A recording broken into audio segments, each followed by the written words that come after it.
All right, I'm back again. It's almost like a Groundhog Day. So this lecture is going to be clinical approach to the morbidly obese patient with respiratory failure.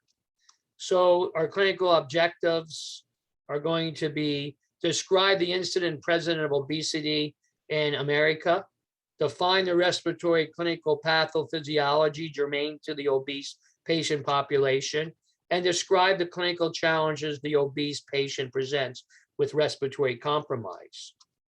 So is obesity a problem? I feel like I'm speaking to the choir. We know that obesity is a problem. This is why I'd like to do virtual conferences. This is what happened at the last time I was speaking at a conference live. People were throwing tomatoes at me and stuff like that. So, do I have to convince you? All right. And I don't think I have to convince you that obesity is a major problem in this country. So why is it a concern? Approximately 65% of American adults are either overweight or obese. All right. Illness of morbid obese exceeds $25 billion nationwide. So look at all the money. Asthma costs $20 billion, pressure injuries cost $7 billion, and obesity costs $25 billion. Right there is a ton of money. Okay. Life expectancy is reduced by 8 years for those that are morbid obese, and 10% of the population is considered to be morbid. Okay. And that morbid obesity accounts for 14 cases per 1,000 ICU admissions. So those that have morbid obesity have a higher incident of going into the ICU than patients that have a normal BMI or acceptable BMI. And as more of these patients are admitted to critical care units, the RIT needs to understand the scope of care interventions that are required to optimize the clinical outcomes in this patient population. So when you look at obesity, to start out with, there is a strong correlation between obesity and COVID infection and definitely COVID deaths. I've been looking at, we've had over 600 and we're up to 660 ventilated COVID patients in our network. And one of the determinants of who survives and not on mechanical ventilation is the BMI. Those that unfortunately die have a higher BMI. Those that get on mechanical ventilation have a higher BMI than those that don't get on mechanical ventilation. But there's a whole host of problems that are associated with obesity, and inflammation is one of the major problems. Okay, you have cardiometabolic disease, hypertension, diabetes, high cholesterol, high triglycerides, low, good cholesterol, which causes this inflammation and tumor necrosis factor and interleukin-6, which are known to be mediators that cause inflammation. Then you have, when they go to pulmonary function, your pulmonary reserve is reduced, your diaphragm can't move as well, your resting oxygen levels are low, your chance of having cardiomegaly is high, kidney disease, and a host of other problems. So yes, obesity is a problem. Okay, there's no doubt about it. Like our weight, the cost of healthcare is rising. So how do we define obesity at this point? Well, there's methods of measurement, and you look at the percent of body fat. So when you look at these general categories, you look at essential athletes, fitness, acceptable, and people at risk. So when you look at body fat percentages in general, not just BMI, but body fat, when you start getting above 32% in women and 25% male, you put yourself at risk in the sense of having too much fat in your body, too much adipose tissue, and a higher degree of inflammation. So body mass index is, you look at the hydrostatic weight and use body calibers to figure out the body fat. So BMI is a calculation. To get the percent body fat, you have to use other mechanisms. I don't know why this is jumping like this. Body mass index. There's some indirect measurements. There doesn't take into account muscle. And the strength is that it's non-invasive, it's simple, effective, and content. Now, sometimes when you look at body mass index, is you just simply take weight into height. And, this is somewhat accurate, but you got to be careful because sometimes you'll get a short person who weighs a lot because they're full of muscle, and could be considered to, if you just look at the raw BMI, they'll be considered to be obese, and that's not really the case with those individuals. So BMI is kind of the standard of care, standard measurement, but again, there is some liabilities to that. Again, using calibers and really measuring some fat content may be accurate using tricep folds, things like that. So this is the classification by the National Institutes of Health of BMI. So BMI less than 18 is considered to be too low. Okay, you don't have enough adipose. There's too much lean tissue. 19 to 24, normal. 25 to 29, and then you start getting the obesity, 30 to 34, 35 to 39, 40 and plus. I gotta tell you, when I look at patients all the time, there are very few patients that are admitted to the hospital 19 to 24 BMI. They're almost considered to be skinny, but that's what's considered to be a normal BMI. 25 to 29, my BMI is 30, and I'm considered to be class 1 obesity. And I consider myself not to be in bad shape or look bad, but honestly, I meet the definition of right on the cusp of overweight and class 1 obesity. And again, when you look at this, when you look at your obesity, and you look at, the height in inches and what your weight is, again, you take somebody who is 5'10" and they weigh 200 pounds, they're overweight. Okay. And if they gain another 10 pounds, they are obese. So, you don't really have a lot of people that sit in, unfortunately, in this healthy weight area. And think about this. How many 5'8" people that you see weigh 160 pounds these days? It's quite unfortunate that, we've kind of just changed our definition of what is considered to be a good, healthy weight to be at. Now, when you look at obesity throughout the world, all right, you can see that there are some countries that do extremely well. So United States, at least a third of the population is obese. And then you go all the way down to Korea, Japan, Norway, and you can see it's much lower percentages. So the world is not necessarily obese. And some would argue the point, well, if you look at third world countries, they're not obese because they don't have food. But Korea, South Korea, Japan, Norway, Italy, they're not considered to be third world countries, and they've been able to control their obesity fairly well. And it shows the problem over a period of time of how obesity has increased. So in 2006, there were only a few states in the union that had obesity greater than 25%. All right. And Alabama here only had a small amount of obesity because they lied. All right.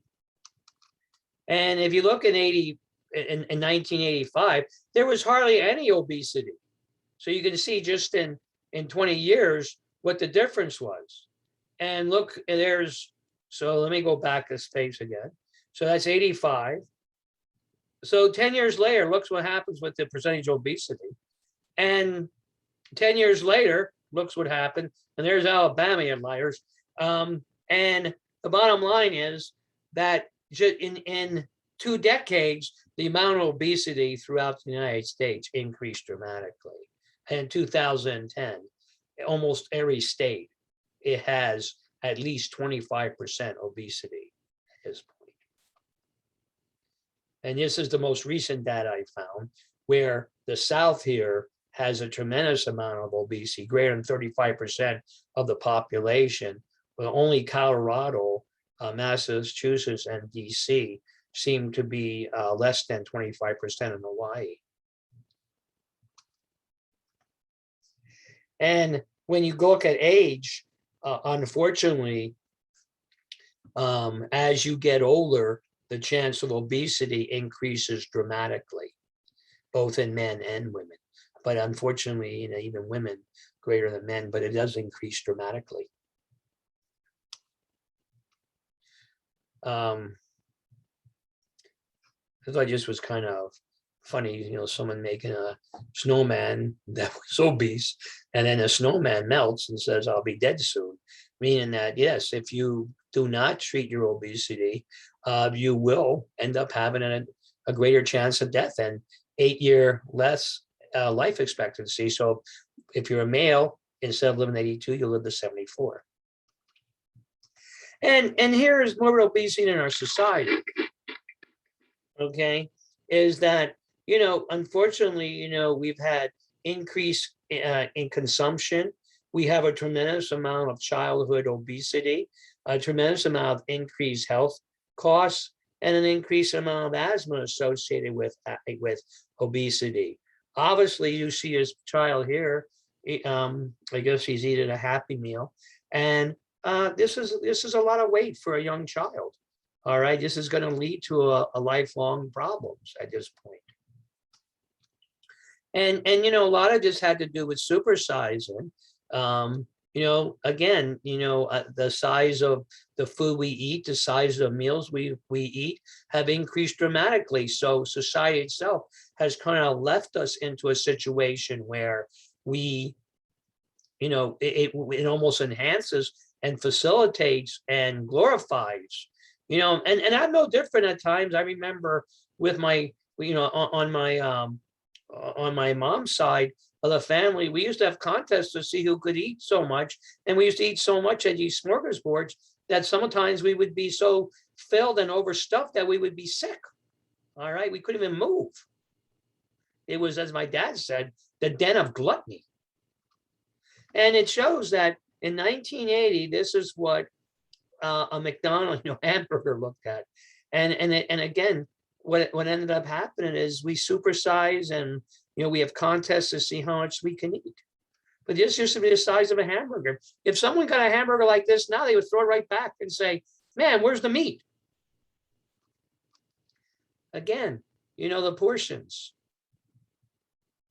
Yeah, we don't eat pizzas like this. We eat pizzas like this.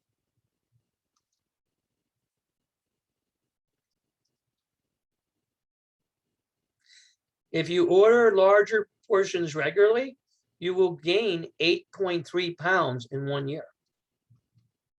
And altered image, people don't really see themselves the way it really is. Here's an individual that looks in the mirror, this is what they see, and they might go to the gym. But if you exercise for an hour and you eat for 5, this is what's going to happen.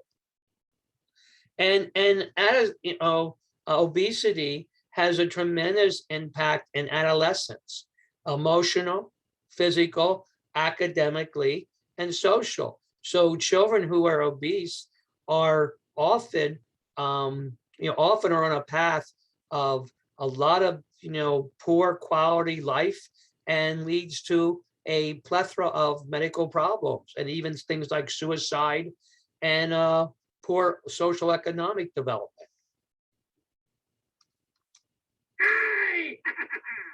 And one of the problems is that us as healthcare leaders, we ourselves are a problem.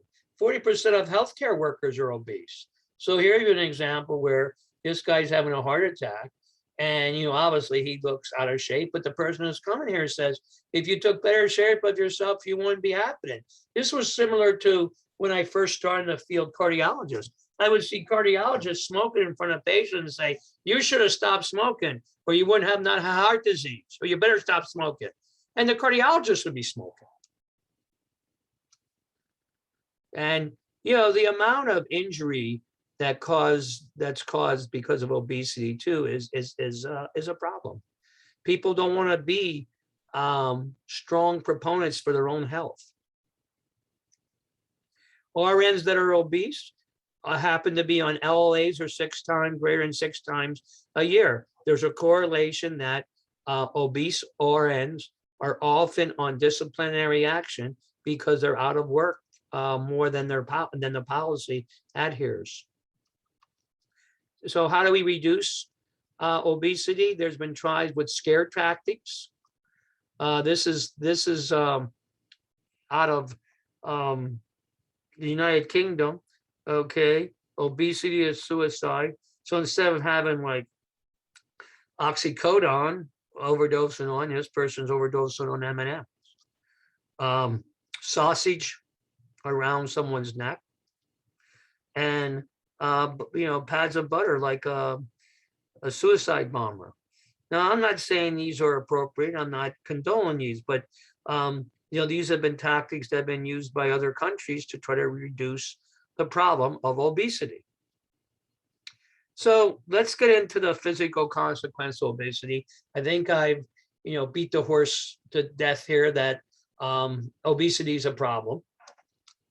So diabetes, hypertension, arthritis, sleep apnea, increased risk of colon, breast, pancreatic, and kidney cancer, increased burden of all abdominal organs. And again, adipose tissue releases pro-inflammatory cytokines, which cause a surge response. Now, interesting with arthritis, I have it in both of my knees.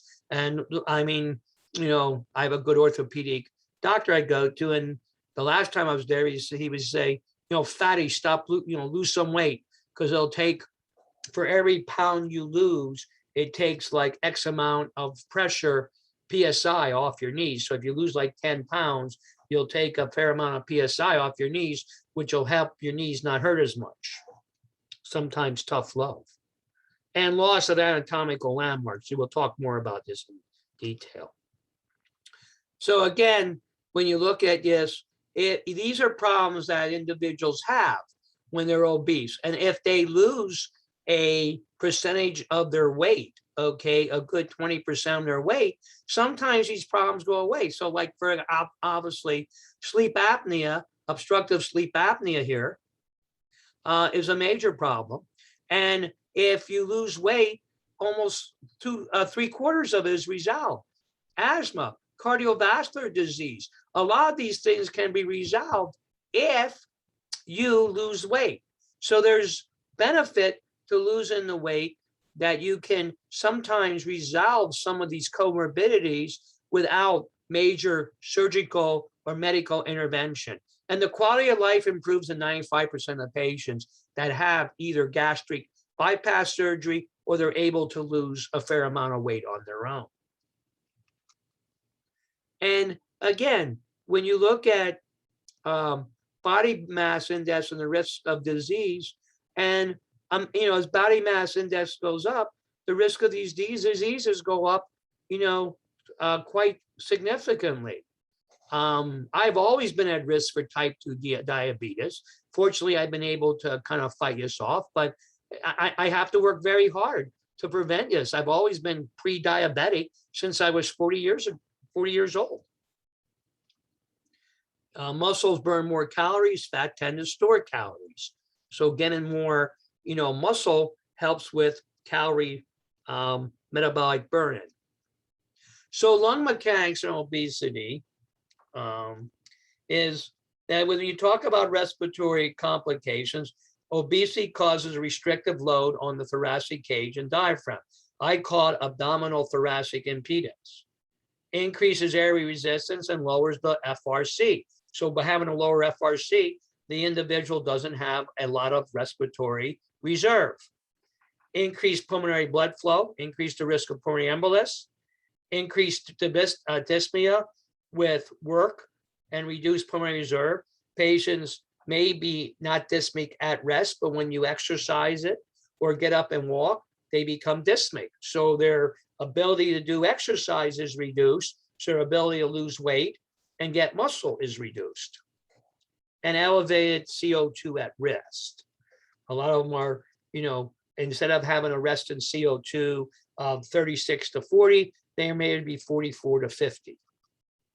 Okay, so when you look at this, you can see that having a lot of adipose, especially abdominal girth, pushes that diaphragm up, which then causes those lungs to become atelectatic or restrictive. So you have a restrictive disease, and your airway gets blocked off because of all the weight around the upper airway. So you get like airway obstruction and you get restrictive disease. Diaphragm is pushed up, weight on the chest restricts, prevent diaphragmatic excursion, and adipose requires blood and oxygen. Adipose itself has its own metabolic requirements, and adipose can steal blood and oxygen from your vital internal organs. And you have an increased risk of upper airway obstruction. So again, reduced lung volumes in obese due to restriction from surrounding adipose and reduction in lung compliance. So these patients are automatically have restrictive disease. So when they do get other problems, so you get a obese patient that develops ARDS, you have twice as bad lung compliance because you have thoracic restriction along with pulmonary restriction. And you have reduced airway. So you look at lean, what the TLC is, and you look at what the expiratory reserve and the RV, and you can see these patients have no expiratory reserve in the obese. The FRC is very much reduced compared to the FRC of a lean, and the same thing with reduced airway diameter. The airway is very much narrowed and resistance has increased because of the adipose pushing on the smooth muscle. And there's a big correlation between obesity and asthma. So we look at pulmonary mechanics. Increase in ventilator peak airway pressures or plateaus, increased chest wall compliance, reduced FRC, increased resistance and weight on airway structures. So when we look at this, again, when we look at hypoventilation syndrome, a decrease in respiratory drive, adipose tissue over the abdominal and chest wall. So you can see that's ventilation perfusion mismatching because the lung is atelectatic. There's periods of apnea during REM sleeping. You have a lot of intrinsic PEEP, and you have airway narrowing. Bibasilar atelectasis, this is obese PEEP patient. You can see 1, 2, 3, 4, 5, 6, only 6, 7 ribs are shown. The heart is very large because the diaphragm and the lungs are pushed upward because of the weight of the abdomen.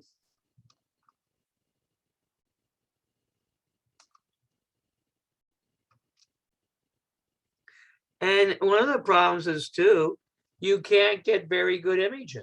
All right. You know, x-rays are very hard to interpret in this group, and landmarks are lost. You can't identify really good landmarks, both for assessment or for doing interventions. And there's systemic inflammatory state in these patients. Lead to number of metabolic and cardiovascular complications, which may lead to airway inflammation, asthma, and COVID. There's no doubt about it that obesity is a major risk factor when it comes to COVID-19. With obesity and asthma, increased asthmatics proportional to an increased obesity. In my lecture yesterday, I said there's an increase in asthma secondary, by 20 to 30% prevalence over the last decade. Well, we kind of talk about air pollution. We talk about, air quality, socioeconomic, things like that. But obesity could be another factor that asthma is increased because of the pro-inflammatory nature. And we know asthma is an inflammatory disease. Pro-inflammatory hormones and cytokines and asthmatics or obese are often not well controlled and have lower scores on asthma control questionnaires. So because obese asthmas, the obese may be asthmatic, albuterol and other type of drugs may not work as effective in the obese patient based on the high level of inflammation.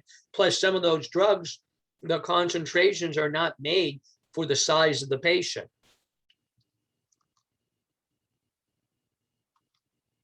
So, symptom control, linear increase in asthma severity and BMI, meaning that the higher the BMI is, the worse the asthma is.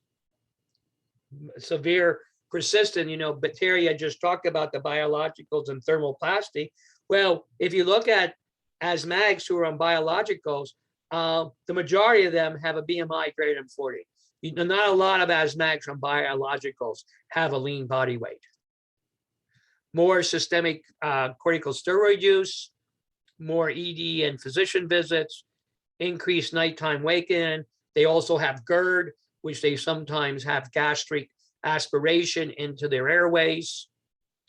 And they have a negative methacholine challenge because sometimes the methacholine levels are not high enough to induce the response. Obesity and COVID, we look at the AC2 receptor, which is the viral entry point and what the spike protein hooks onto.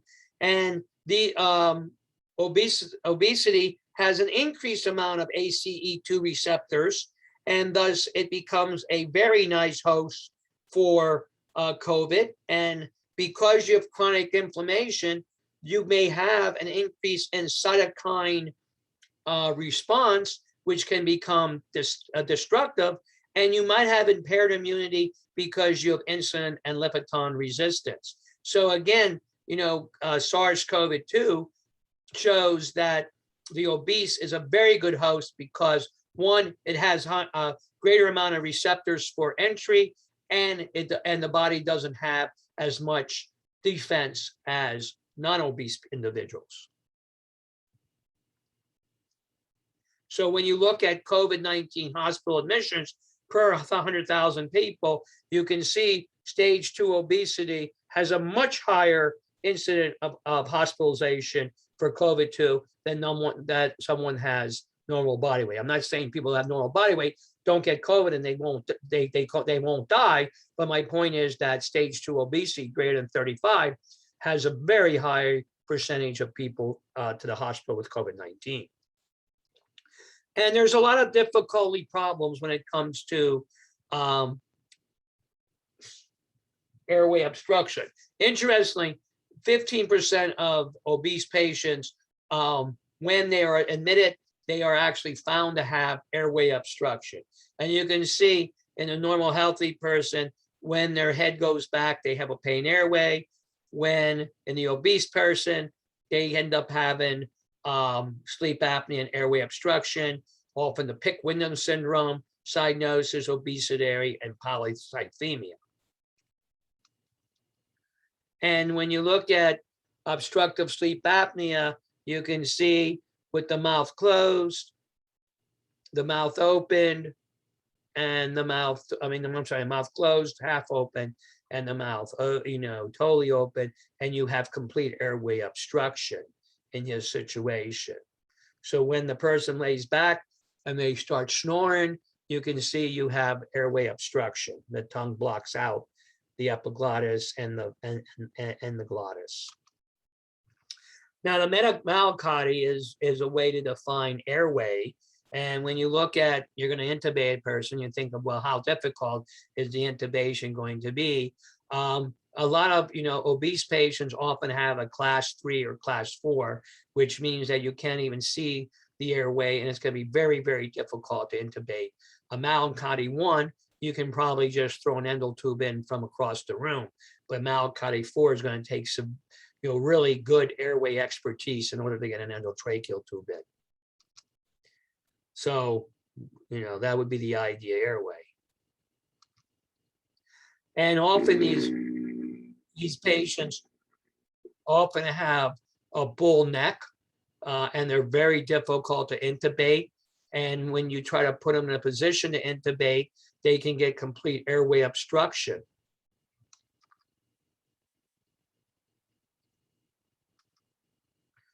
Limited neck mobility, mouth opening, short neck distance, and they don't have much of reserve. So if you try to hyperoxygenate them, you don't get their sats up to 100%, and quickly they desaturate because they don't have much of a pulmonary reserve.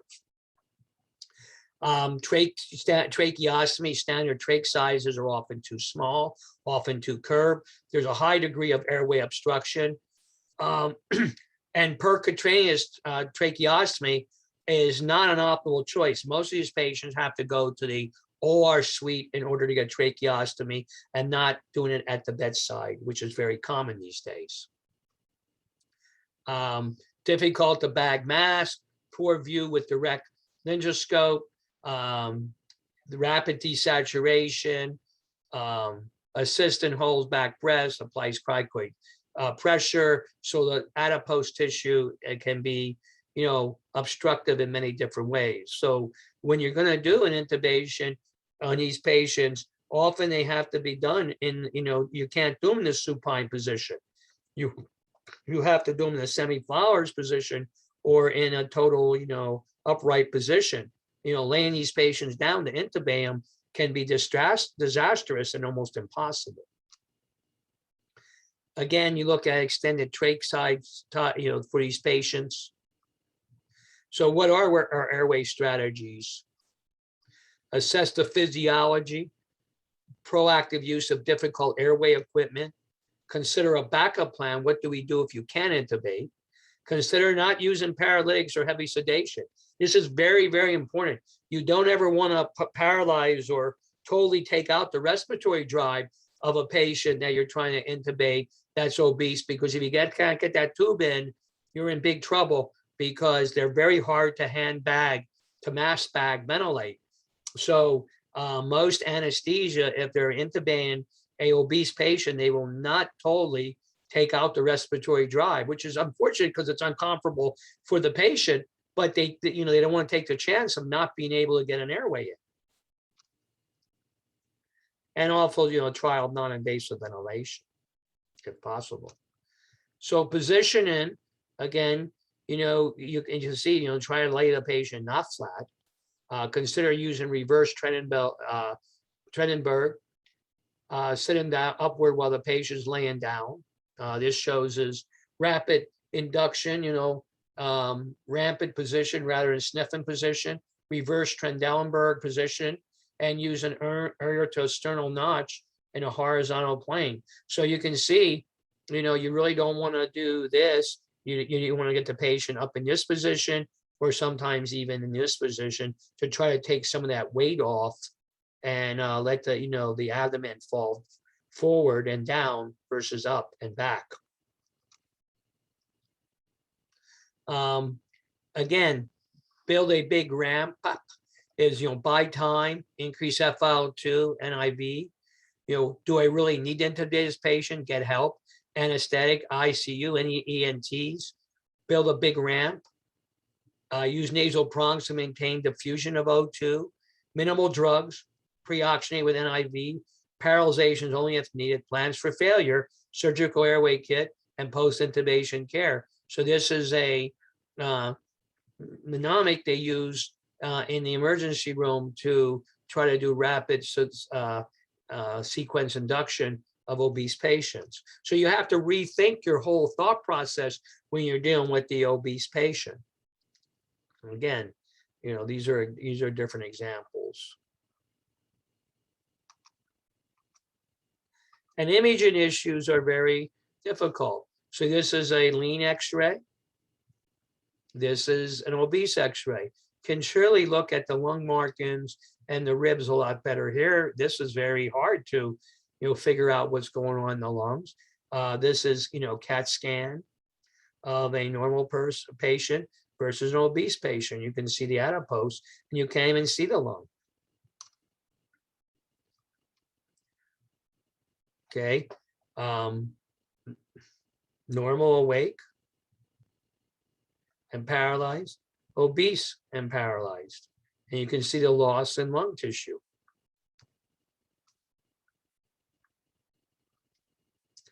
This was a patient that we had that was 550 pounds, and they got a chest x-ray for after the patient was intubated. And how are you going to read this? Where's the endotracheal tube? Also, there's a real problem with what kind of imaging you can do. All right. This patient here cannot fit into this imaging device. All right. There's a limit here. Choose an imaging way based on width and width. So you look at x-rays, 350 pounds. Okay, you look at this, you look at that, you look at that.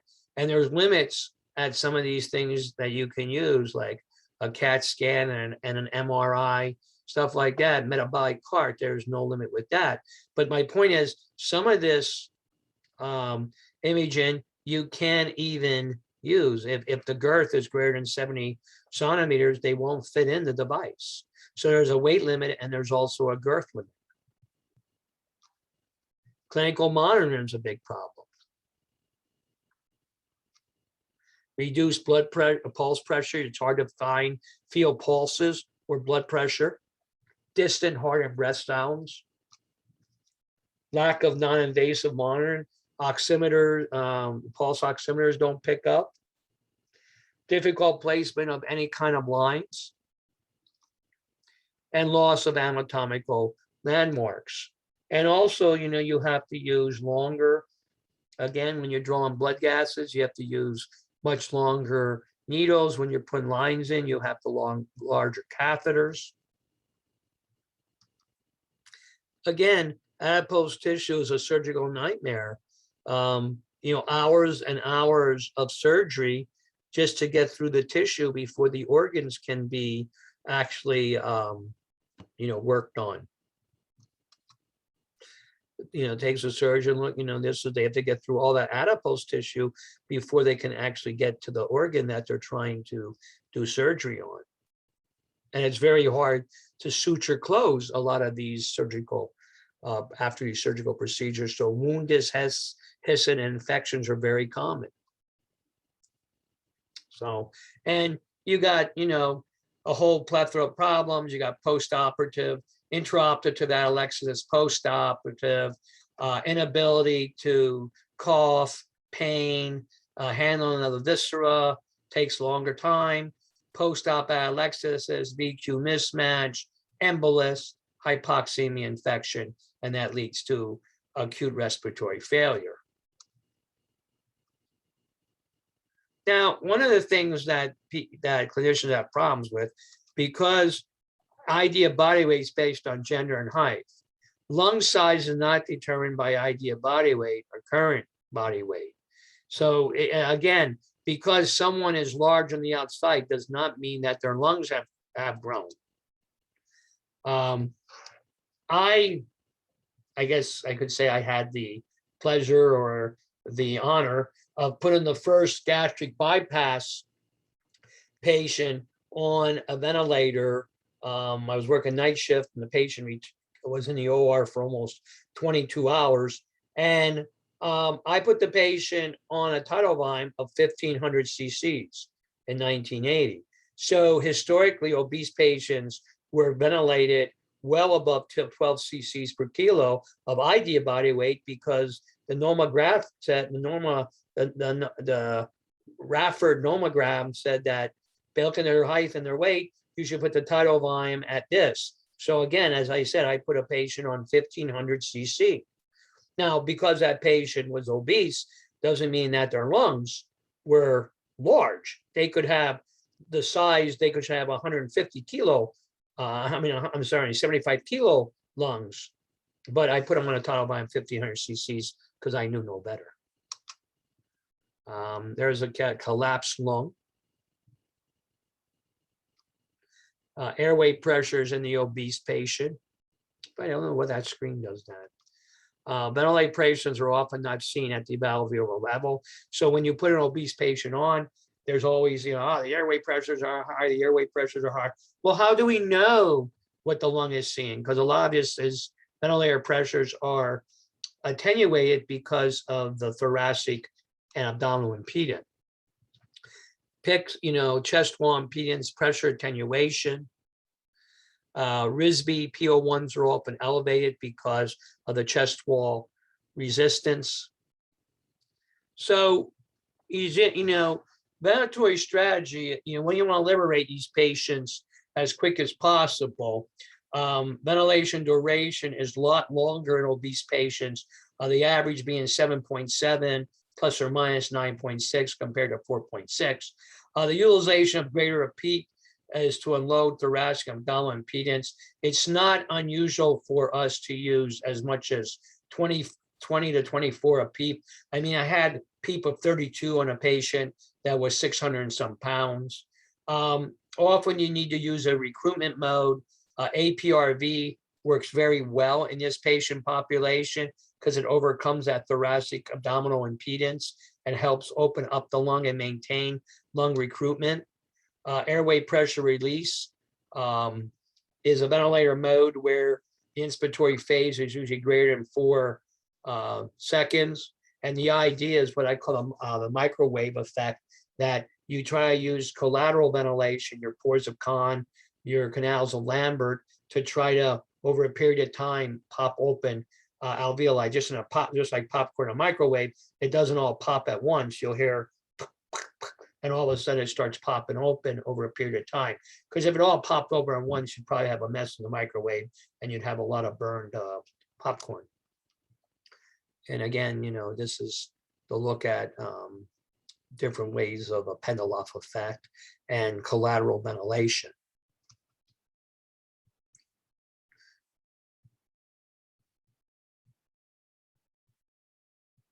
Channel of Martin, canals of Lambert, and pores of Kahn. And we know that if you look at APRV, it's very protective. Even in an animal surfactant washout model, you have a lot of injury, even if you use lung protective ventilation with PEEP. You can see the lung is pretty hemorrhagic here. With APRV, you take the same lung and you keep it pretty well inflated, and there's very little edema in that lung. So we know APRV can do a very good job of recruiting the lung and maintaining alveolar recruitment and minimizing ventilator-induced injury. There's 2 levels of pressure, P high, P low, and T high and T low. So the idea with APRV is you maintain the pressure in for a period of time, then you drop it for a short period of time, and then you maintain it. So there's a lot of auto PEEP during APRV. Here's an example. Clinicians sometimes get wounded up because the release volume is high. Again, this isn't a tidal volume. And you can see we're maintaining very good lung compliance. We have compliance around 65 here with a pressure of 26 over 0.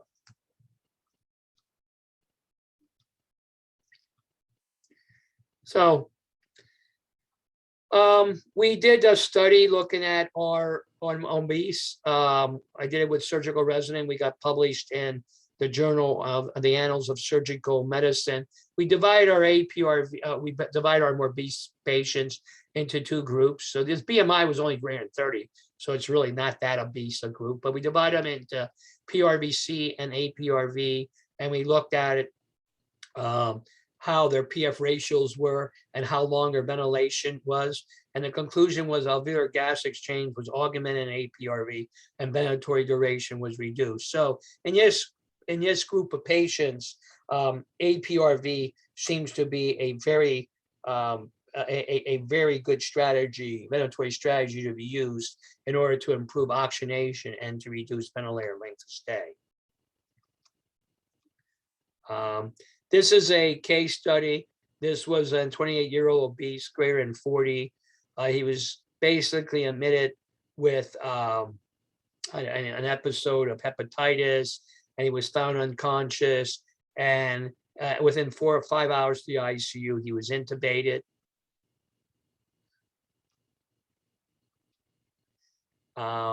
Initially, his x-ray showed bilateral congestion. We made several changes on PRVC, and then he went to APRV, and then over a period of time, he was weaned down and extubated off of a CPAP of 12. And you can see this was 4 hours post-admission, 2 hours post-ventilation, and then 8 hours of APRV. So he deteriorated fairly well. In conventional ventilation, we were not able to ventilate him very well. And in APRV, we were able to get his lung distended. So in the weaning of the obese patient is very interesting because need to liberate as quick as possible, may require higher levels of PEEP. So we extubate a lot of obese patients off of 10 or 12 of PEEP. You cannot wean them down to 5 or 8 centimeters. It's not possible. They will collapse their lung. So again, when you get new medical residents or surgical residents, you got to kind of pound your head against the wall and tell them these obese patients, we kind of make a rule for every 5 over 30 means 2 more centimeters of PEEP. So if your BMI is 40 and we normally would use 8 of PEEP, that would be 12 of PEEP. Okay, if you have a BMI of 50, it might be as high as 16. As I said, we've had patients as high as 32 PEEP on 600-pound patients, and that one patient was extubated off of 20 of PEEP. Position is very important. The worst thing is to come in the room and find an obese patient flat on their back. They don't ever lay flat on their back. We ventilate a lot of our obese patients sitting in a chair. Very commonly, you'll see an obese patient sitting in a chair in the ICU. Yeah, easier to wean in a chair or tilt table, extubate to BiPAP or high flow oxygen. Early tracheostomy may facilitate, although some of the surgeons don't want to trach when they're on high PEEP. Try to explain to them they need the high PEEP, but it's what came first, the chicken or the egg type of argument.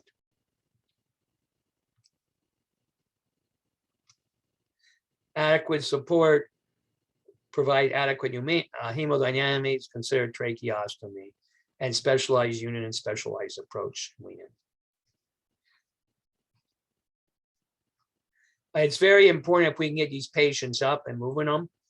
Laying in a bed quickly results in muscle weakness, as much more difficult to get back once it's gone.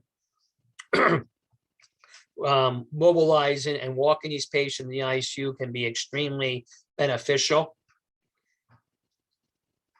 And one of the things you got to do is kind of ending is talk about obesity's effect on the healthcare providers. Obese patients cause tremendous amount of injury to healthcare providers. Over almost 250,000 healthcare providers are injured per year caring for the obese patient.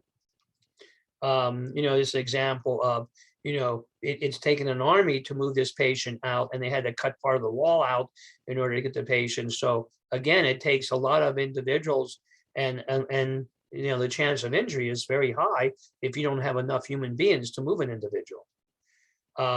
Now, because obese is so common, that nursing schools have obese man simulator to simulate how you move and turn these patients and how you monitor them and things like that.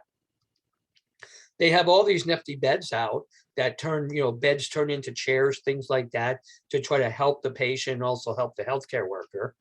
This is a tilt table. We use this quite commonly in our obese patients. The bed actually helps you stand right up. You have to have larger wheelchairs, larger commodes. You can't use your standard commode or your standard wheelchair for these patients because they won't fit, or they'll break they'll break the equipment. They have these neat slings that can help move patients.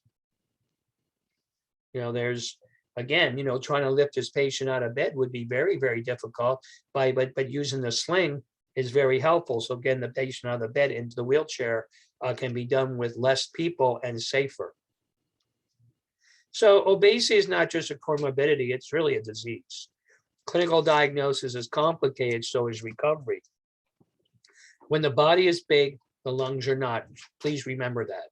So in conclusion, obesity is on the rise. Will replace tobacco usage as the #1 health concern in the United States if it hasn't already done it. Anatomical structures are hard to visualize and manipulate. And the effect on the respiratory obesity and respiratory system is great. And clinicians have to be aware of the complex interactions between obesity and clinical interventions. And the cost of obesity may be greater than the disease itself. So one can argue that if someone has a gallbladder inflammation, that surgery, that per coli cannot get done, an open incision has to be made, and the consequences of obesity on the healing process may cause more problems than the initial gallbladder inflammation did. So that's my story. Again, thank you. If you have questions, you know how to get a hold of me. And again, thank you for attending our lectures, and hopefully they were informative, and we hope to see you in the future. And take care, and please keep safe.